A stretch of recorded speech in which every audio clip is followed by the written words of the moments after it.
Recently, I was talking with a friend of mine about storytelling, which the Cambridge Dictionary defines as the art of telling stories. Storytelling is used everywhere, in everyday conversations, in presentations, in meetings, at work, with colleagues. As such, it is very important.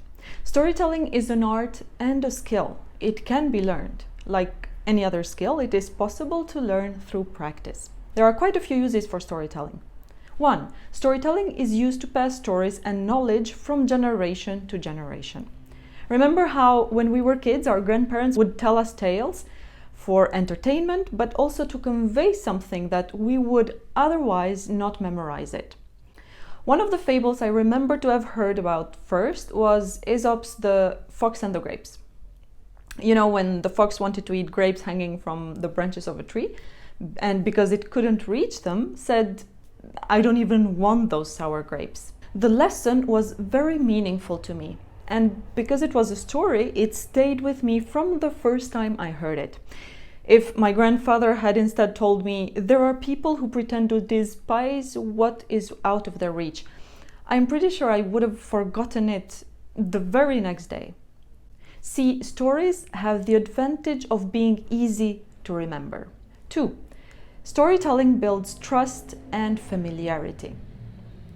This friend of mine felt like he wasn't a very good storyteller, and he wanted to improve his skills, especially for a group meeting that he was going to lead. He wanted to make sure that the people that were going to frequent this meeting in the future were people who shared the same values as him. But in order for him to realize whether that was true, it was his job to create the trust that people would need to first see what his values really were, and second, to be able to open up about their true values as well. 3. Stories help us connect with our audience on a very deep level.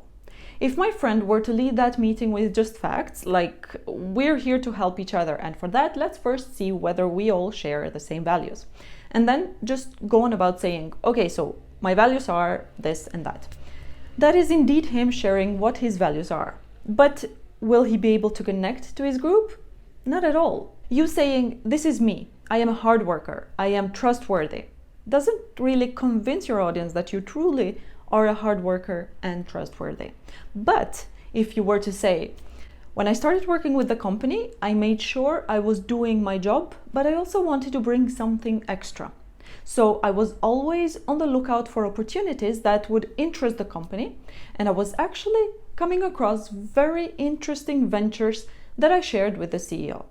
I was very pleased to see that he appreciated my effort and was really making use of those opportunities." Which one do you find more convincing? 4. Stories help in making complex ideas easier to understand. How many times in school our teachers and professors used stories to explain something that was complex in such a way that we would be able to understand?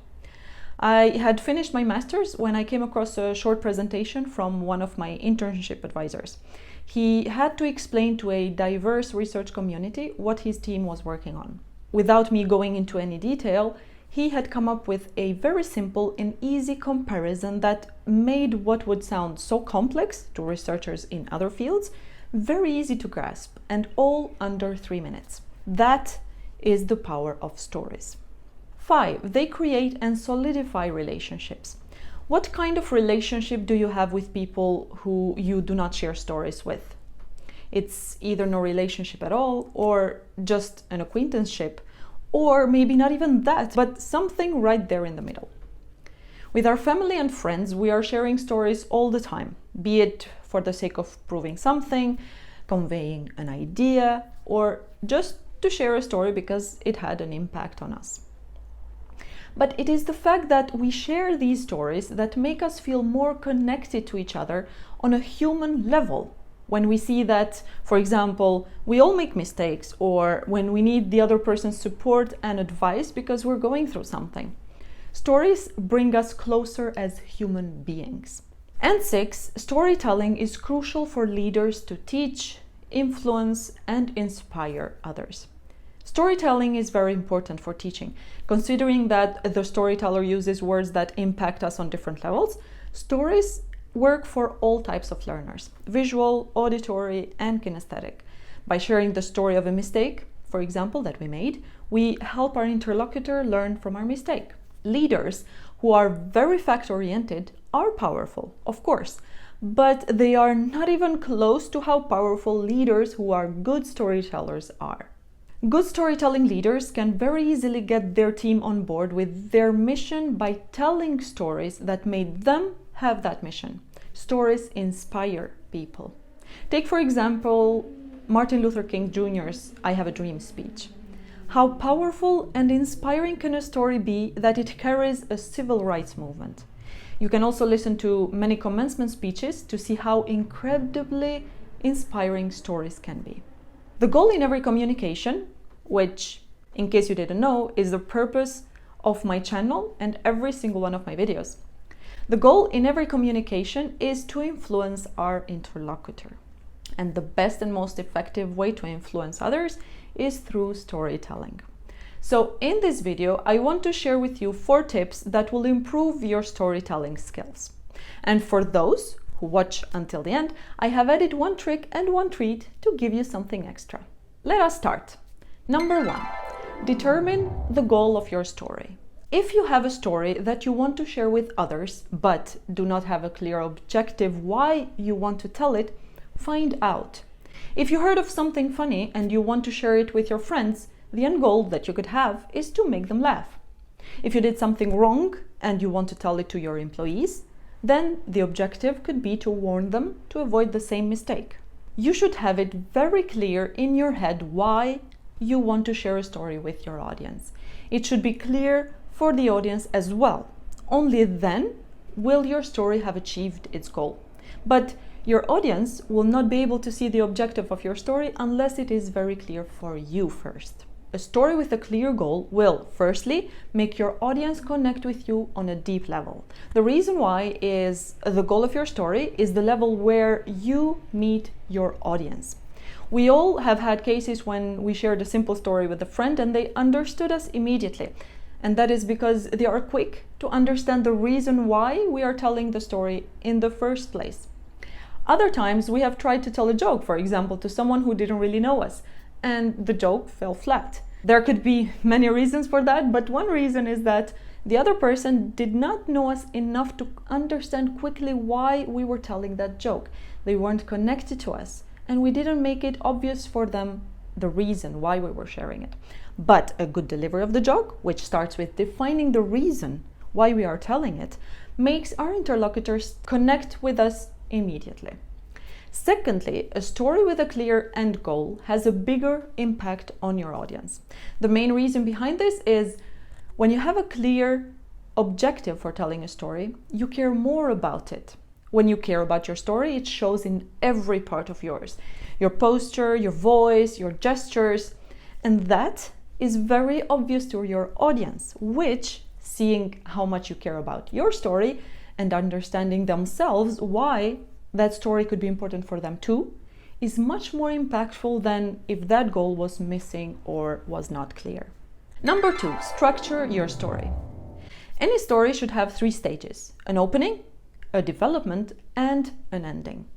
A lot of people spend an enormous amount of time in the opening of a story.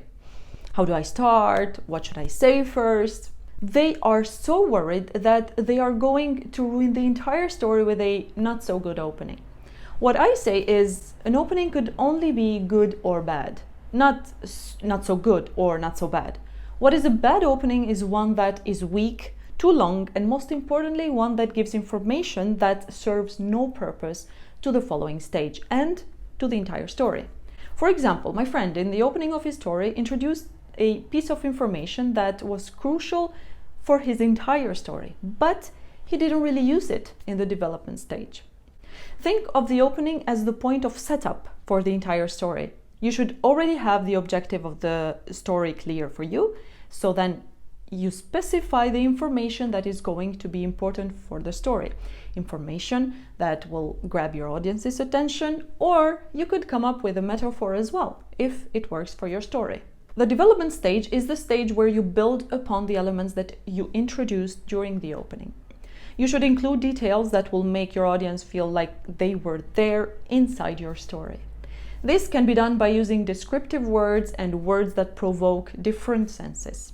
You should be mindful of the timeline of the story and the transitions from one event to the next. One thing that you should make very good use of is silence.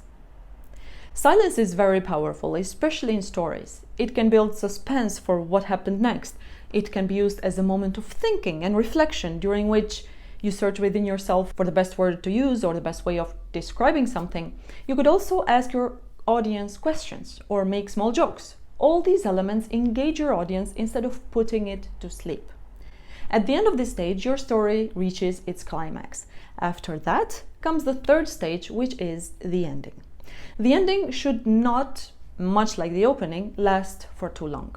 You should finish the story on a high note so that it's more memorable for your audience, which will in turn make your story stay with your audience. You should try to keep every stage simple. Use illustrative words, but do not give too many useless details. More importantly, do not be shy. It happens usually either in the opening of the story or the ending of it that we don't feel confident. But what I already said and the rest of the tips that I'm sharing with you in this video will help in subsiding any lack of confidence in storytelling. Number 3, monotone kills. Delivering a story in a monotone way, a monotone tone of voice, using the same words all the time, using the same gestures, gives the story a long, tiring, and inevitable death. Instead, you should vary the pace, the pitch, and the volume of your voice. You should avoid making the same movements and using the same words or expressions all the time. Keep in mind that monotone kills. And number 4, body language. A good story is accompanied by gestures and facial expressions. These are used to strengthen the story. When you want to show your determination in overcoming a difficulty, using a gesture while you say the words makes what you're saying way more powerful. So you could go, but I was determined to overcome it. Facial expressions are important because they tell your audience exactly what you were or are feeling about that part of the story. It's much more relatable than using none. One thing to always remember is eye contact. You should absolutely make eye contact with your audience. Too little of it makes you not so trustworthy. And even if you were trustworthy, will make it difficult for your audience to connect with you. Too much of it could make you look slightly weird and maybe like you memorize the entire story and you're just reciting it. Now it's time for the trick and treat. Trick: write out your story. Don't hesitate to write your story down.